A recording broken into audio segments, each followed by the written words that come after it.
Good morning again. Good morning. I'll rise up. Okay. I heard that song and I found it a little difficult to understand, Andra Day. A little bit of an island, I guess, dialect or something like that. That's why I printed the words for you as well. It is Easter. Okay. Just like Christmas, we got a lot of things wrapped up in Easter, okay? The Easter bunny, okay? The Cadbury, my favorite, okay? Because I like the Cadbury bunny. Okay. And there's so much going on here. When I was a kid, we used to try and see the white Easter bunny.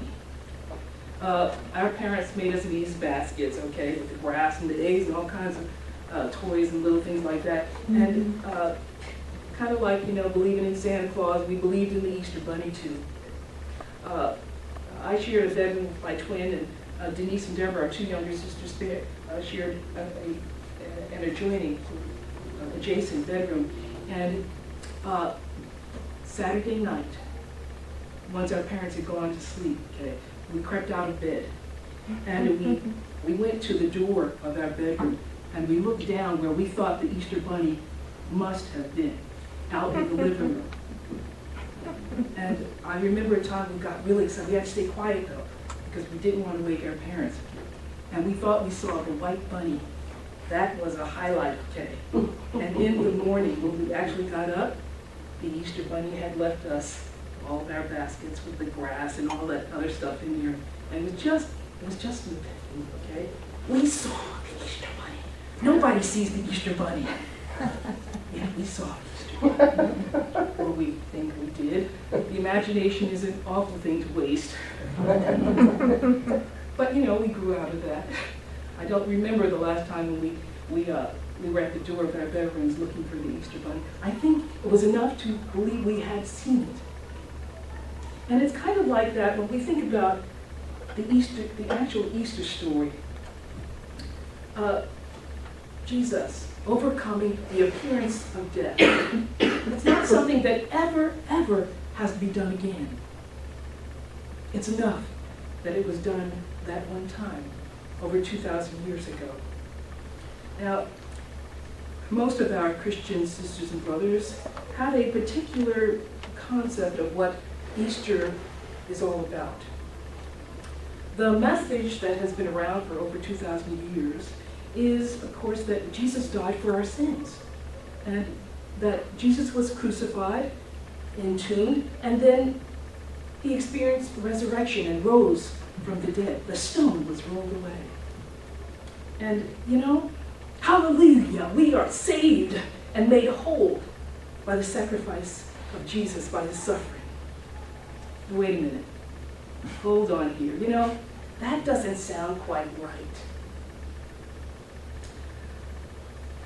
I bet there is another side to this story. And I would like to share what I think that other side of the story is with you this morning. What is the rest of the Easter story for us in unity? This morning we're going to explore that. And I'm not going to be talking about the bunny. Here in unity, Jesus is still the star of the Easter story. Is this on? Good. Oh. But maybe if I'm speaking loud enough, you don't need it. No, You for the need video it needs to be on. Oh, Yeah, I think it's on now. yeah, sorry. Okay, Yeah. sorry. We're going to be going a little bit deeper with the story. In Unity churches, we have an appreciation of Jesus as being like an elder brother for us. Someone who is more mature spiritually and who went before us, blazing a trail to a full awakening, a full recognition of a presence and power that indwelled him. A presence and power that he said indwells each of us. And this, for me, is the whole meaning and the joy and the excitement about the Easter story. But in Unity we believe that Easter is a process. It happens all the time. You have an Easter story, and I have an Easter story as well. And it is all about living It is all about meeting the challenges that life brings to us and overcoming them. Jesus understood his divine connection with God, and he gave it full expression in his life. And this way, he became the Christ. Now, some people use the term or expression Jesus Christ, but we do want to remind people that Christ is not Jesus' last name. It is an awareness that he discovered, an awareness that he experienced in him of the living presence of God in him. And you and I, we understand the unity, you and I have this same Christ presence as well. The Bible also says that Jesus used stories and parables to speak to the crowds and the multitudes. And in Matthew 13:34, we read that Jesus actually did not speak to the multitude without a parable. All these things Jesus spoke to the crowd in parables, and he did not speak to them at all without using a parable to fulfill prophecy. The prophecy that read, "I will open my mouth in parables, and I will utter things that have been kept secret from the foundation of the world." So Jesus did not speak to the multitudes without a parable. And is it possible that his life and his Easter experience is a parable as well? A parable is a story which on the outside or at first reading or hearing may seem to be about common, everyday, ordinary things, but there is a depth to that story, another meaning that can be gleaned from it if we look and listen from a different level of consciousness.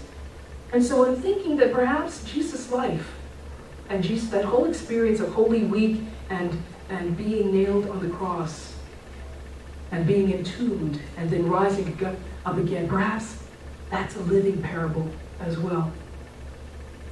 And perhaps there's another way to think of this story rather than thinking that we, in our sinful nature, have occasioned this experience where Jesus, to appease God, has to be sacrificed. I don't know about you, but when I grew up and attended traditional Christian churches, I just had so much guilt about that. Okay? It bothered me. In fact, I was angry at God because I thought, if I'm doing things that are wrong, I'll take the punishment for this. Okay? It bothered me that another innocent person was going to suffer because of the things that I did or didn't do. And so that story never clicked with me. And I realized that part of that was the guilt. And when the traditional churches had that call where you come forward, just as I am without one plea. You all know that one if you come from a traditional church, okay? And you come forward. Well, I was saved so many times because I would always come forward. It's kind of funny. And after I began thinking differently and exploring differently, what I sought was to live a God-loving life, not a God-fearing life. And I traveled far, not physically, but mentally, emotionally, exploring many things in my life. And, it all brought me back to unity. And all the things that I've explored, it all brought me here. It's kind of like going to a far country looking for truth, only to find yourself back home again and realize that it was there all the time. I love what a Franciscan monk named Richard Rohr wrote in an article which was published this year, March 26th. He wrote, "The God that many Christians worship is far too small. The mystery of the Christ is much bigger than Christianity. Jesus did not come to create an elite country club and with an arbitrary list of who gets in and who's out. Jesus came, he said, to reveal something that has always been true, something that is true for everyone and has been true for all time. Richard Rohr writes that Jesus came to reveal the mystery of Christ. And he writes that Christ was the very first idea in the mind of God. In other words, God wanted to manifest itself in an outer way so that a love affair could begin between matter and God, which is spirit. This divine love affair, he writes, eventually called the Christ, has been unfolding for over 14 billion years. And Jesus came as the personification of this Christ a mere 2,000 years ago. I guess, Rohr surmises, it was when human consciousness was mature enough to have a face-to-face encounter with God.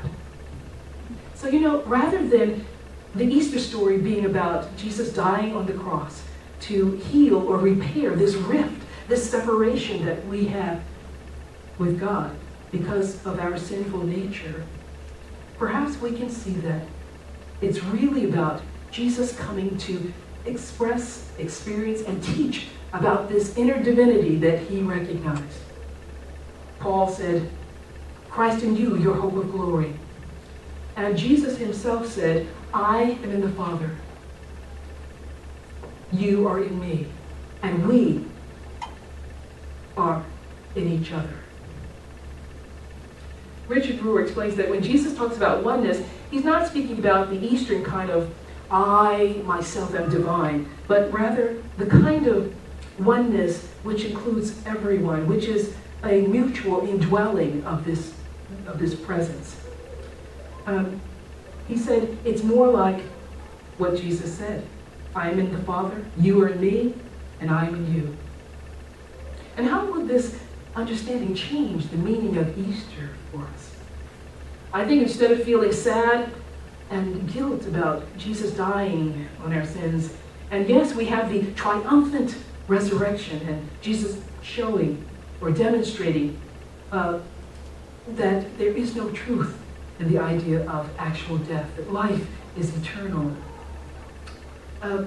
Perhaps we can feel joy and excitement in realizing that the story of Easter is our story. And it is a story about our ability to overcome challenges, just like Jesus did. And Jesus had trials and tribulations too. We know this because he says, in the world you will have tribulations, but be of good cheer because I have overcome the world. And to me, this is an indication that Jesus dealt with issues. He had stuff to deal with too, while he was teaching and ministering and healing. Be of good cheer, for I have overcome the world. And to me, what he was saying is, you too can overcome the challenges and the problems that life brings to you. To triumph over adversity is something that we can do because that Christ that Jesus recognized in himself is also in us. And what is the Christ? What do we mean by the Christ? We're going to explore briefly what we mean by Christ in unity. 2, what the cross means. 3, what happens in the crucifixion process. 4, what the tomb experience is about. And 5, what happens in the resurrection process of Easter. What do we mean by Christ in unity? Jesus represents this Christ consciousness in us. And we often say Jesus Christ. Unity co-founder Charles Fillmore wrote that the Christ existed before Jesus. He wrote that the Christ is the perfect spiritual pattern that God has created for each one of us. It's kind of like the idea that the perfect pattern of the oak tree is in the oak tree seed, which is just waiting to have the right conditions and the right kind of nurturance to burst forth from the soil and express itself in life. So this Christ principle, this Christ aspect of God in us is like this seed, just waiting for the right environment, spiritual environment that we provide, and the right nurturance that we provide, the care that we give it, the time that we spend in prayer and meditation for this Christ to come forth, for us to allow it to express in and through us fully. In John 3:16, we have the famous, God so loved the world that he gave his only begotten Son, that whosoever believes on him will not perish but have everlasting life. Well, with this different understanding of the Christ being what Jesus realized and the Christ in us, that becomes God so loved the world that he gave to us and placed within us the Christ essence, which is its only begotten Son. That means this Christ presence can only be gotten from God. We don't get this Christ presence from out there. We can't go by it. We can't find it. It is a presence in us that God has placed in us from the beginning of time. It is the only begotten, or that which is only gotten from God. The cross and crucifixion. Oh, I did want to share something with you, okay? Because Jesus was always saying, follow me, follow me.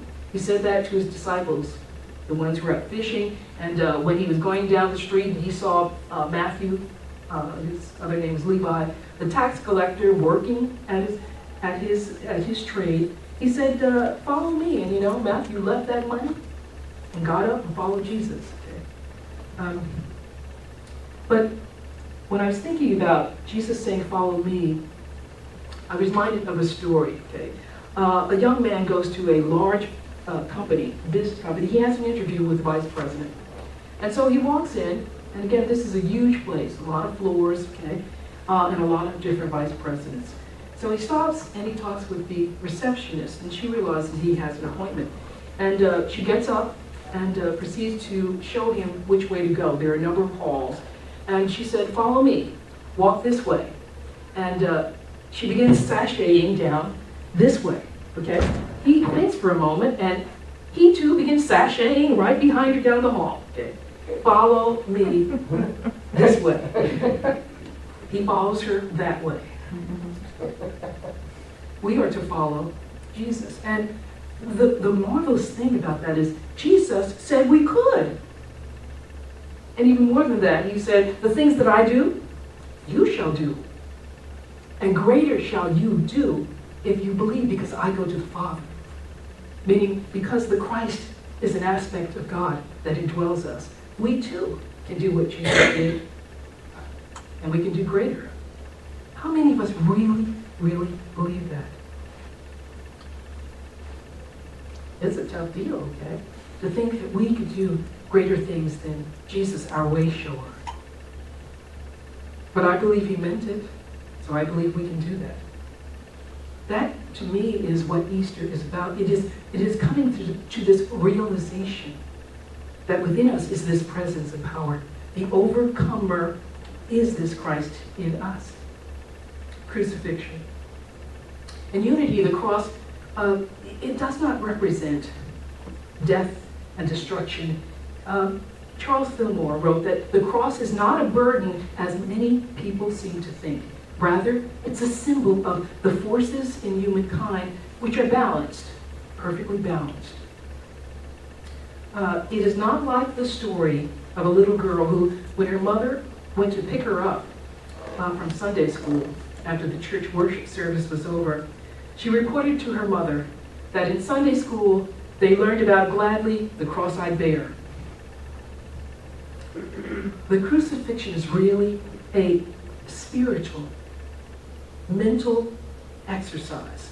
It's like when you go to the chalkboard and you do an equation and you get the wrong answer and you don't have an eraser, you cross through the error or the mistake. This is what we do. We cross through the error thoughts, the limiting thoughts and attitudes and beliefs that keep us from being this expression of the Christ. In prayer, we surrender the things that we've been holding on to and struggling with. Here in this phase of the Easter process, the crucifixion, we let go. We release those thoughts and feelings of lack and limitation and give them to God.